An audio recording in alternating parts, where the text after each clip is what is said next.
और जिस तरह के अनुभव हमारे जीवन में हम एकत्र करते जाते हैं, वैसा ही हमारा जीवन निर्मित होता जाता है। समृद्धि में पैदा हुए, बहुत सुख में पैदा हुए, सुख में पले बढ़े, लेकिन विजय ने उनके गले में माला नहीं डाली है।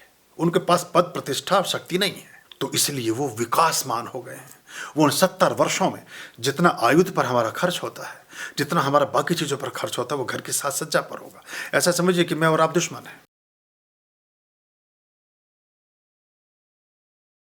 गुरुदेव, आपकी पुस्तक परफेक्ट मैनेजमेंट की चैप्टर संख्या 15, जिसका शीर्षक है high flyers who are heading for a fall में, जिसमें आपने व्यक्तित्व को निखारने के सूत्रों पर चर्चा की है, मैंने पढ़ा कि किसी भी व्यक्तित्व को परिभाषित करने के लिए हमें 2 चीज़ों पर ध्यान देना होता है।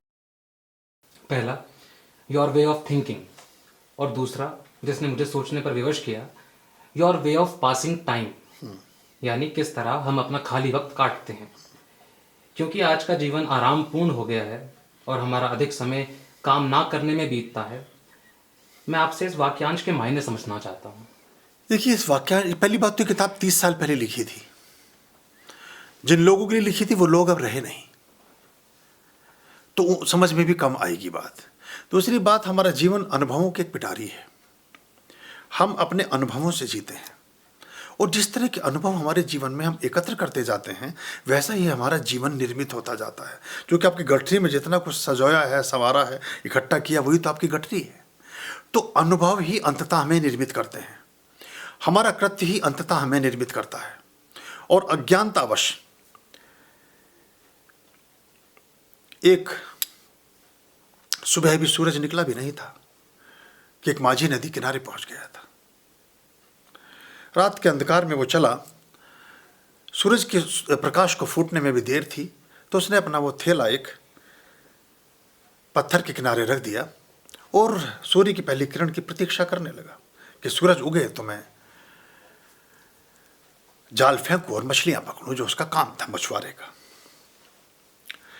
उसने सोचा कि मैं टाइम कैसे पास करूं, जो आपने कहा कि खाली समय व्यतीत कर रहे हैं, टाइम कैसे पास करूं। तो थैले में जो भी सामान था उसे उठा उठा के वो नदी के शांत जल में फेंकने लगा और जल क्रीड़ा का आनंद लेता, छपाक के गिरने की आवाज़ सुनता, फिर दूसरा पत्थर फेंकता।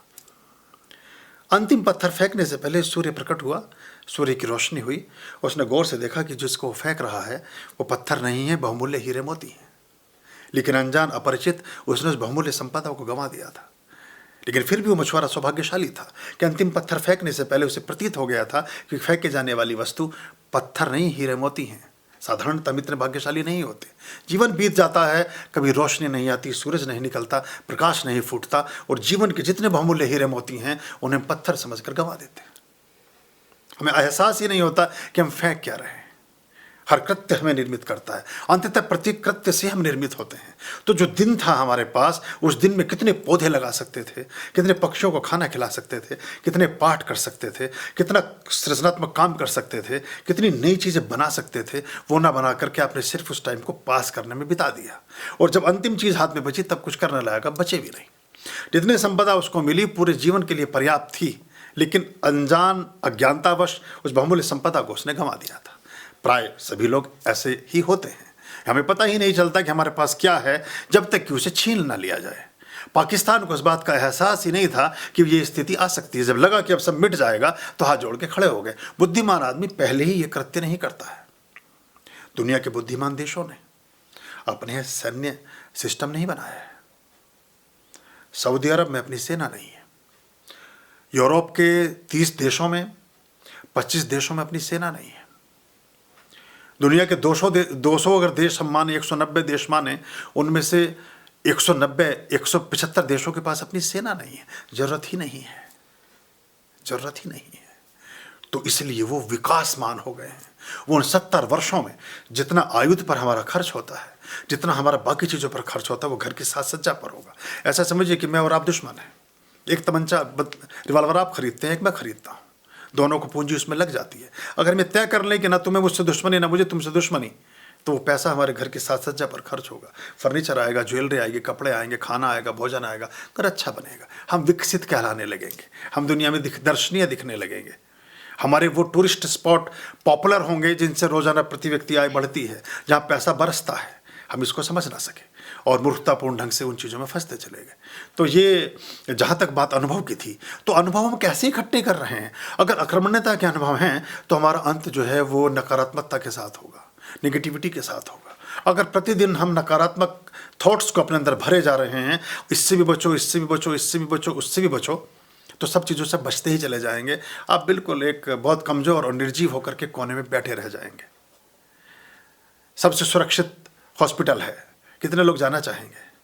उससे भी सुरक्षित आईसीयू है, कितने एडमिट होना चाहेंगे? उससे भी सुरक्षित एनेस्थीसिया लेने के बाद जो बेहोशी की स्थिति है, पता ही नहीं दुनिया का कुछ, कितने होना चाहेंगे? कितने लेना चाहेंगे एनेस्थीसिया का इंजेक्शन? नहीं, जीवन ऐसे नहीं चलता। कर्मठता के ही कदमों में विजय पताका फहरती है और वहीं से हम चीज़ों को बेहतर समझते हैं। लेकिन नई पीढ़ी हर चीज़ को एक शॉर्टकट में चाहती है। भाग्य का निर्माण पुरुषार्थ से होता है, परिश्रमी व्यक्ति ही उसको भोग पाता है।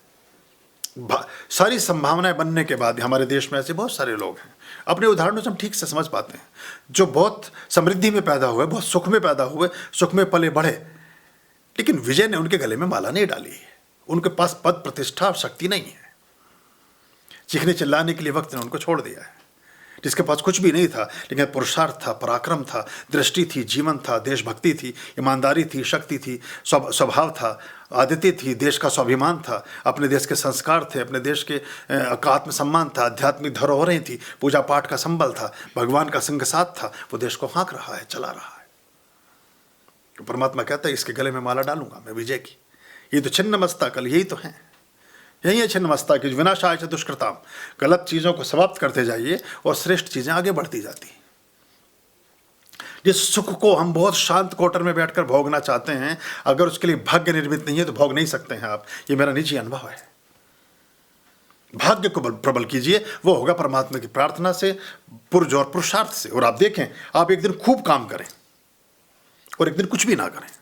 जिस दिन आपने कुछ भी नहीं किया, उस दिन आपका आत्मविश्वास कम होगा, उस दिन आप अशक्त होंगे, उस दिन आधी रोटी कम खाएंगे, उस दिन 2 घंटे कम सोएंगे, उस दिन अच्छा भी कम लगेगा, लोगों को कम फेस करेंगे, लोगों के प्रत्युत्तर कम दे पाएंगे, हर जगह से अपनी नज़रें और अपने स्थान को बचाते घूमेंगे। और बस इसके उल्टे, जिस दिन आप पूरा पुरुषार्थ करेंगे, हर आदमी के सामने खड़े होकर आंखें से आंखें मिला के बात कर पाएंगे, क्योंकि आपके पीछे आपका काम खड़ा है जो आप करके आए हैं, आपके पीछे आपका विचार खड़ा है जो आपने किया है, और वो परिश्रम जिसने पसीना बहा दिया है वो आपके नींद के लिए पर्याप्त होगा, और वो जो आपने संबल किया है अपने शरीर का, वो भोजन को पचाएगा। एक सैनिक 100 किलो वजन लेके चल रहा है ग्लेशियर में, बर्फ के बीच चल रहा है, हमसे 20 किलो वजन नहीं ढुलता प्लेन में भी। कारण पुरुषार्थ और पराक्रम। तप तप कर श्रम की अग्नि में जिनका जीवन हवन हो गया, ऐसे पौरुष के बलिदानी महामृत्यु से भी लड़ते हैं और रोक सकी है कब बाधाएं मंजिल के साहसी पथिक को। मन का केवल वेग चाहिए, पांव स्वयं ही चल पड़ते हैं। आर्यं शरणं शुभमस्तु, संभव करणं हरमस्तु, देवं वर्णं कर्मस्तु, पापं चरणं परमस्तु, पापं धर्मं मर्मस्तु, तारं कर्मं धर्मस्तु, हृदयं बीजं धर्मस्तु, शोकं दुःखं हरमस्तु, शोकं दुःखं हरमस्तु। आर्यं शरणं शुभमस्तु, संभव करणं हरमस्तु, देवं वर्णं कर्मस्तु, पापं चरणं परमस्तु, पापं धर्मं मर्मस्तु, तारं कर्मं धर्मस्तु, हृदयं बीजं धर्मस्तु, शोकं दुःखं हरमस्तु, शोकं दुःखं हरमस्तु, शोकं दुःखं हरमस्तु।